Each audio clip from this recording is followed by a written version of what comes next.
Hey everyone, it's Samantha with a Wealthy Hairstylist YouTube channel, and thanks again for checking back in. Today I actually wanted to go over how to maximize your assistant. There always comes a point in your career when you start to establish and build up a clientele and become so busy that you need the help to actually speed up services with clients, maybe to give yourself a break so you could actually eat some food, put your feet up. Your assistant can help you color a client. I mean, there's so many ways to help maximize an assistant to make it worth your while. I remember with my own career when I eventually hired my own first assistant, and I remember thinking like, oh, I don't know if I could afford to do this, but I just know I'm so busy and I'm exhausted and I can't double book by myself anymore. It just was getting to be too much and I needed the help. So what's great when you get to the point to where you need an assistant, you actually are also learning to train an assistant. So you have to be aware when you hire somebody to help in the salon and to help you with your clients, be ready to share your knowledge and how you got to where you are and how to color and like you do. So a lot of times people are nervous to hire assistants because they don't want someone else to learn their tips and their tricks and how they do things, and they want to be so secretive with everything. But I feel knowledge is power, and the more that I can help train my assistant to basically replicate me and to color exactly like me and how I do everything makes my life in the salon so much easier. It makes the process faster.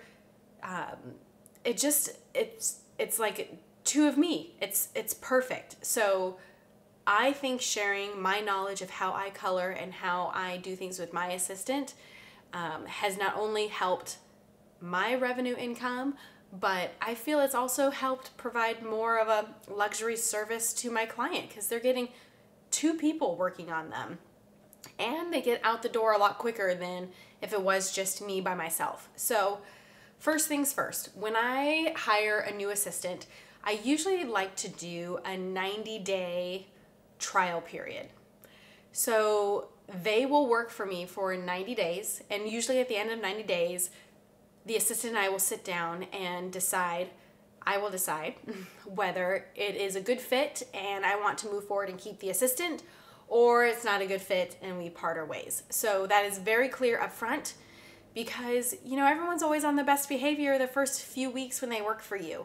So usually by, you know, the third month or so, you know, if any little slip-ups are going to happen, you're going to see it by then. So I usually recommend a 90-day trial period when you are hiring any assistant.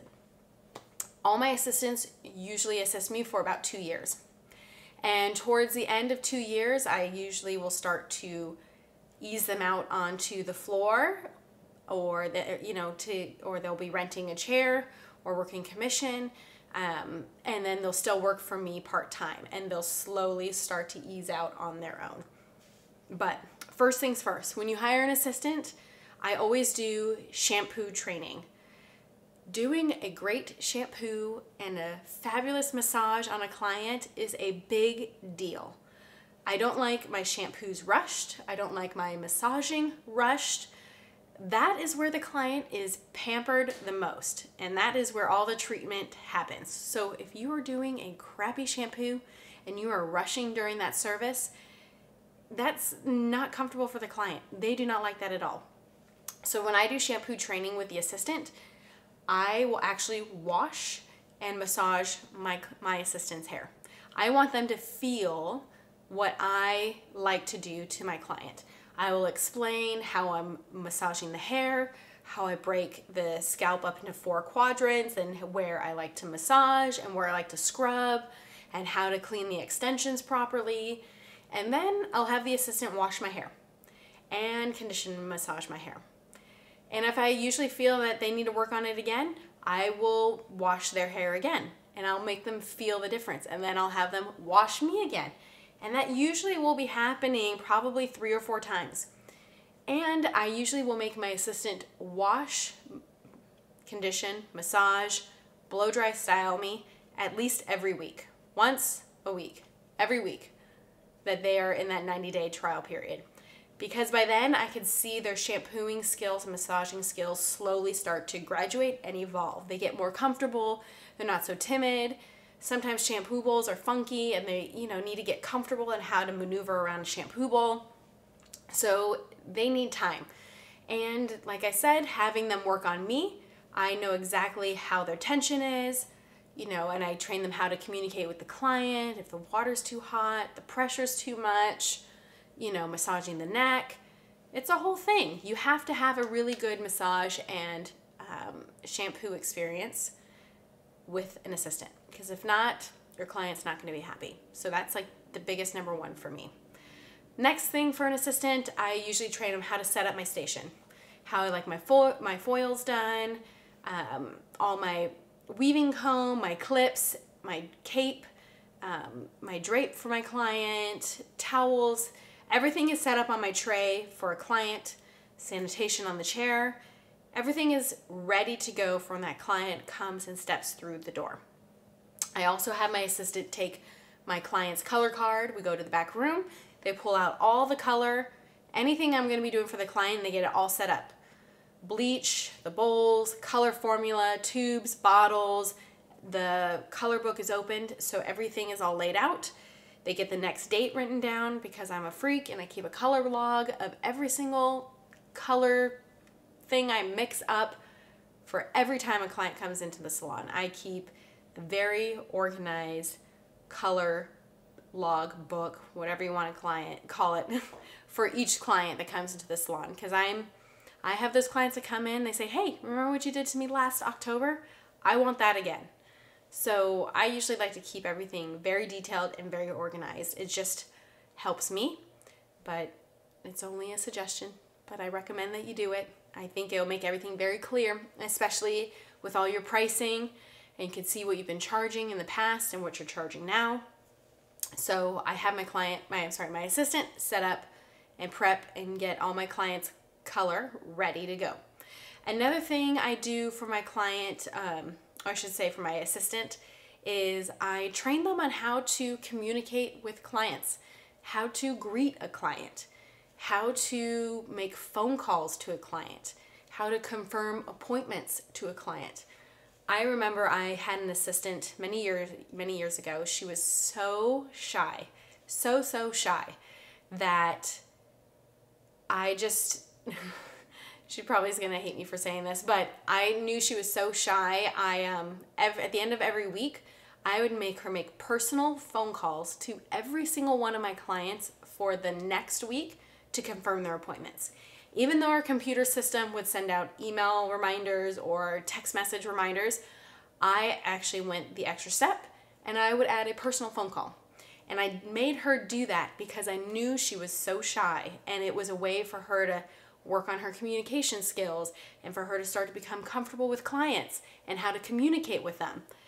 So I know she dreaded having to make every single one of those phone calls, but I made her do it. And guess what? After a couple years, she was really good at it. So it's kind of learning and figuring out what your assistant is struggling with and how to hone in and focus on that and make it become a strength of theirs and how it can benefit you as a stylist. So learning to communicate and how to interact with your client for what's appropriate for you as a stylist or how their position is in the salon. So you need to make that very clear with the assistant when they are hired. Another thing I do with my assistants is learning how to fold my foils. Everyone is very particular with their foils, whether they're like a thin little lip, a fat lip, big foils, long foils, short foils. However you like it, train your assistant to fold your foils exactly how you like it. So I get that done. I teach them how to go through inventory, all my color inventory and all my extension inventory. And that is done every 2 weeks. And so they have a whole list. We go through inventory, and once inventory is complete, then I will sit down and go through what she wrote and what we need on the inventory, what we're low on versus on my whiteboard in the back room. When we use color and it's gone, you know, whether it's a tube or a can, they have to write down whether it's permanent or semi-permanent, what was used, how many were used, and so we keep a tally of it. So then I double check what's on my whiteboard versus what's low and what we have left in inventory. And if it matches up, or if we used a lot and I only have a little left, then I know, okay, I wrote 4 and only have 1 left in inventory, we'll get 4 more. Or if I use 2 something and I still have 6 in inventory, then maybe I don't need to buy the 2 that I use because I still have 4 left. So it's a good way for me to double check and make sure I'm not overspending in inventory. So it's kind of like a double inventory system that I like to do. Another thing for me for assistants, since I specialize with extensions, it can be quite the tedious and long process for new extension clients to sit with us in the salon. So I like to train my assistants on how to extension prep. And when I say extension prep, that means how to color extensions. So normally I will work on coloring the client, and while my client is being colored, my assistant will be coloring the extensions. And when I say coloring the extensions, that means shadow rooting the extensions, low lighting the extensions if they need it, toning the extensions, washing them at the bowl, mask treatment, and then blow drying the extensions. So normally when I have a new install, she will be there to oversee me do the consultation, or I should say refreshing the consultation, because the client has already done a consultation with me prior to even sitting in my chair. So I kind of usually like to refresh the consultation, and then while the client sits, my assistant and I will jabber on how we want to prep and color the extensions and what I'm doing with the client and how they're going to mesh and marry together. So once we come up with a game plan, I will write down all the formula on my client's card. So that way my assistant, if she ever has questions or she forgets what I told her, what she needs to formulate, everything is already written down on the client card for her to go back and double check. And then if there's anything in the meantime that I've said, hey, you know what, why don't we add this to the formula or do that? I make her go to the client card and make a note of any changes or additions or whatever tweaks that we do to the client. Everything is acknowledged in the client book and formula. So the assistant is trained on extension prep, which is big. And learning how to color extensions takes time, especially how to color extensions properly, because the last thing you want is hard lines. You want the extensions to blend beautifully. So you need to do extension training. Spend some time with your assistant outside of working with a client, maybe some one-on-one time in the salon, and practice coloring extensions, you know, on a few wefts that you have available. And you could go on, you could color the extension first and then show your assistant how to do it and work with them on how to color the hair, how you would color it. It's the only way your assistant is going to improve. They have to see you do it. They have to have hands-on experience. An assistant could only watch so much. And if you don't give your assistant a chance to be hands-on and have the experience, they're never going to grow.